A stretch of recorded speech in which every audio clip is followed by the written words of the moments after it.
Hello, welcome to another discussion. I'm going to be answering questions 8 and 10. Um, for the first one, three things that I learned from the readings of the Code of Hammurabi about the social and economic status of women. There are three aspects of the status of women that are mentioned largely, and that's the rules around marriage and divorce, where women were still largely under the control of their husbands, but they still had legal protection in terms of divorce and neglect and things like that.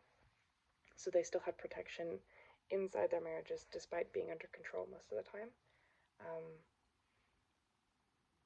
The status of women changed via their rights. Their rights, they had more rights whenever they had more elite status in the society in Babylonia, and less as they had a lower status.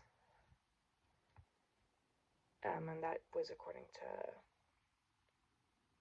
punishments and legal protections and just rights were concerning status, concerning the law, concerning marriage, things like that. And the third thing is property ownership. They could own property, they can inherit wealth, they can inherit property in their dowries, but they can't. They still have, like, the male still has the power over them, so if they're married, then the male will still have that property. For the question 10,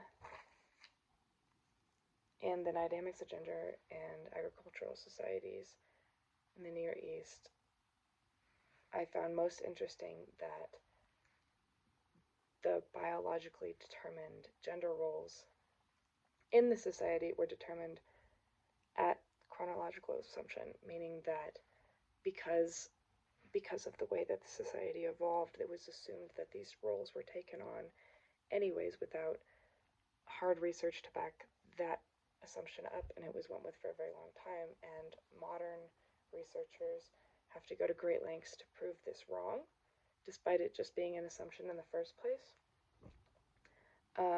It led me to the question that, like, if they weren't concrete assumptions and if there wasn't the research to back it up at the time, then why was it so widely accepted?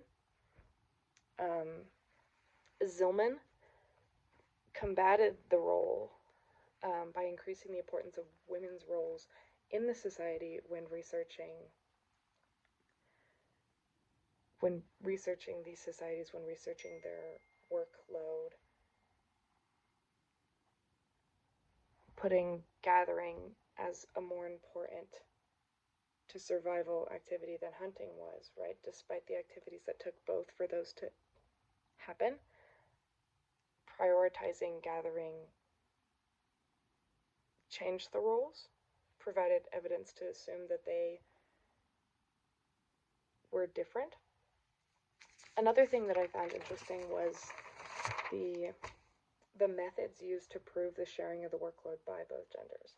The measuring of the bones, of the actions that they would take for different machines to examine these bones, to examine the workload needed to cause the disrepair on these joints, and then determining the sex of the bone. It's very interesting that all of that work had to be done to prove an assumption wrong, to destroy these generalizations about societies beforehand.